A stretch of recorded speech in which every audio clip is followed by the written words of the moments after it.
হাসান মাহমুদ সাবেক পররাষ্ট্রমন্ত্রী তিনি দেশ ছেড়ে যে সিস্টেমে পালাই গেলেন তার পালানোর সংবাদটা শতভাগ অথেন্টিক হিসাবে কয়েকটা গণমাধ্যম দাবি করেছে। হ্যালো গাইস, আসসালামু আলাইকুম। আমি রুহুল আমিন।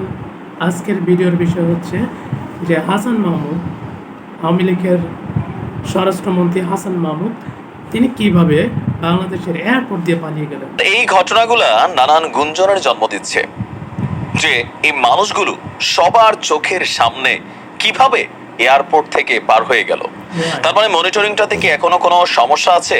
যদি সমস্যাই নাই থাকে তাহলে যে গুঞ্জন উঠেছে হাসান মাহমুদ সাবেক পররাষ্ট্রমন্ত্রী তিনি দেশ ছেড়ে যে সিস্টেমে পালাই গেলেন তার পালানোর সংবাদটা শতভাগ অথেন্টিক হিসেবে কয়েকটা গণমাধ্যম দাবি করেছে। তো বাংলাদেশ আওয়ামী লীগকে সোশ্যাল মিডিয়া প্ল্যাটফর্মে সবচেয়ে বেশি মিথ্যা কথা বলে যিনি খুব বেশি প্রমোটেড করেছেন সেটা হচ্ছে হাসান মাহমুদ সাহেব। মানে মিথ্যার পুরস্কার হিসেবে তিনি মন্ত্রিত্ব পেয়েছেন, আর পাশাপাশি এখন আমরা দেখছি তার ভাই সহ তিনারা কয়েকশো কোটি টাকার বন বিভাগের শত শত একর জায়গা জমি হরপ করে ফেলেছিলেন। তো নানান কারণে তার ইস্যুতে একটা আলোচনা ছিল। আর আমরা যতটুকু শুনেছিলাম যে তিনি আপনার স্পেশাল কোন একটা বাহিনীর কাছে আছেন, তবে তাকে এখনো আনুষ্ঠানিকভাবে গ্রেপ্তার দেখানো হয়নি। ব্যাংক হিসাব তার ফ্রিজ করা হয়েছিল, এরই মাঝখানে আদালত তার দেশ থেকে নিষেধাজ্ঞাও দিয়েছে। তবে এত কিছুর মাঝে বেরিয়ে এলো চাঞ্চল্যকর তথ্য যে হাসান মাহমুদ দেশ ছেড়ে পালিয়ে গেছে। শুধু একা না, সব পরিবারে পালিয়েছেন। দর্শক, একটি বেসরকারি টেলিভিশনের প্রতিবেদন উঠে এসেছে হাসান মাহমুদ সপরিবারে বেলজিয়ামে পালিয়ে গেছেন। বেলজিয়ামে শুধু পালাই যান নাই, সেখানে গিয়া তিনি মোবাইলে ফোন করেছিলেন। কার কাছে ফোন করছেন? ঢাকা এবং চট্টগ্রামে তার যে ঘনিষ্ঠ আত্মীয় স্বজন আছে তাদের সাথে তিনি যোগাযোগ করেছেন। আমরা দেখেছিলাম যে গত 6ই আগস্ট ঢাকার শাহজালাল আন্তর্জাতিক বিমানবন্দরে সাবেক তথ্য প্রতিমন্ত্রী জুনাইদ আহমেদ পলক এবং হাসান মাহমুদ গ্রেপ্তার হয়েছেন বলে গুঞ্জন ছড়িয়ে পড়েছিল। তবে দিন শেষে পলককে গ্রেপ্তার, রিমান্ড, নানান ইস্যুতে আলোচনায় দেখা গেলেও হাসান মাহমুদ সেই থেকে আপনার নিখোঁজ ছিলেন। গত 14ই আগস্ট বিবিসির এক প্রতিবেদনে আপনার হাসান মাহমুদ ইমিগ্রেশন পুলিশের হাতে আটক হয়েছেন বলে দাবি করা হয়েছিল। বলা হয়েছিল পলক আটকের কিছুক্ষণ পরে আটক হয়েছিল সাবেক পররাষ্ট্রমন্ত্রী হাসান মাহমুদ। ইমিগ্রেশন পুলিশ তাদেরকে আটকে দিয়েছিল। এই দুজনকেই সেনাবাহিনীর কাছে হস্তান্তর করা হয় বলে বিমানবন্দর সূত্র বিবিসি বাংলাকে নিশ্চিত করেছিল। এদিকে বেসরকারি টেলিভিশনটির অনুসন্ধান বলছে হাসান মাহমুদ এই মুহূর্তে বেলজিয়ামের লিমবুর্গ প্রদেশের হাজেল সিটিতে তার নিজ বাড়িতে আছেন।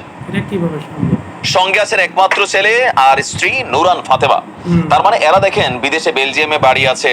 এই যে ঘটনাগুলো আমরা শুনতাম কানাডার বেগমপাড়া বা বিভিন্ন ইস্যুতে, তো হাসান মাহমুদ সাহেবের দীর্ঘ রাজনৈতিক ক্যারিয়ারে একটা গুণাবলী ছিল প্রচন্ড মিথ্যা বলা, আরেকটা গুণাবলী ছিল যে কোনো ঘটনাকে তিনি বিএনপি জামাত কানেক্টেড করে ফেলতেন। আর যার কারণে এই যে আওয়ামী লীগের প্রতি মানুষের ক্ষোভ বা প্রচুর মিথ্যা বলে এই জিনিসটাকে এস্টাবলিশ করার পেছনে হাসান মাহমুদ প্রতিনিয়ত গণমাধ্যমের সামনে যেভাবে মানে নির্দ্বিধায় মিথ্যাচার করতেন, এটাতে মানুষ কিন্তু আস্তে আস্তে আওয়ামী লীগের প্রতি একটা মনক্ষুণ্ণতা হয়েছিল, বিষিয়ে গিয়েছিল। কারণ চোখে আমরা যেটা দেখছি হাসান মাহমুদ যেটা বলছেন তিনি বলছেন, কিন্তু কে শুনছে কি শুনলো ডাজেন্ট ফ্যাক্ট, বলার দরকার বলছেন, মানুষ বিশ্বাস করলো না কি করলো না, মনে করছে জনগণের আর কি দরকার। এজ এ রেজাল্ট আজকের এই পরিণতি।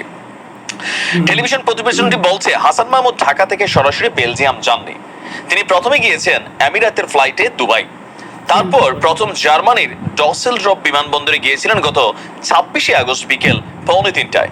সেখান থেকে সড়কপথে গাড়ি চালিয়ে তাকে বেলজিয়ামের বাড়িতে পৌঁছে দেন জার্মান শাখা আওয়ামী লীগের সাধারণ সম্পাদক মোবারক আলী ভুইয়া বকুল। মোবারক আলী ভুইয়া বকুল গণমাধ্যমকে বলছেন যে তিনি এইখানে আছেন এবং সেভ আছেন, এটুকু আর কি। মানে হাসান সাহেব এই মুহূর্তে বেলজিয়ামে আছেন, সেভ আছেন। আর পরশুদিন আমাদের বেলজিয়ামে একটা মিটিং ছিল, ওইখানে তিনি উপস্থিত থাকতে পারবেন না বলে সেটি আগেই বলে দিয়েছিলেন। উনি এখানে এসে কারোর সাথে কোনো যোগাযোগ করছেন না, এমনকি কারোর সাথে তার যোগাযোগও নেই। তো এই মুহূর্তে হাসান মাহমুদের বিরুদ্ধে ঢাকা এবং চট্টগ্রামে বেশ কয়েকটি হত্যা মামলা তার মধ্যে দাঁড়িয়ে আছে। তো প্রশ্ন উঠছে এত নজরদারির পরেও কিভাবে তিনি আসলে বাংলাদেশ ছেড়ে পালিয়ে গেলেন? এটা কিন্তু একটা বড় বৃহত্তর কোয়েশ্চেন ক্রিয়েট করছে যে তারা কোথায় আছে। অনেকেরই গ্রেপ্তারের খবর শুনছি, আরাফাতের খবরও, বাট তাদেরকে খুঁজে পাওয়া যাচ্ছে না। পরবর্তীতে শুনলাম আইন শৃঙ্খলা বাহিনী বলছে না। নিশ্চয়ই যারা দেখার তারা দেখবেন। ভালো থাকবেন।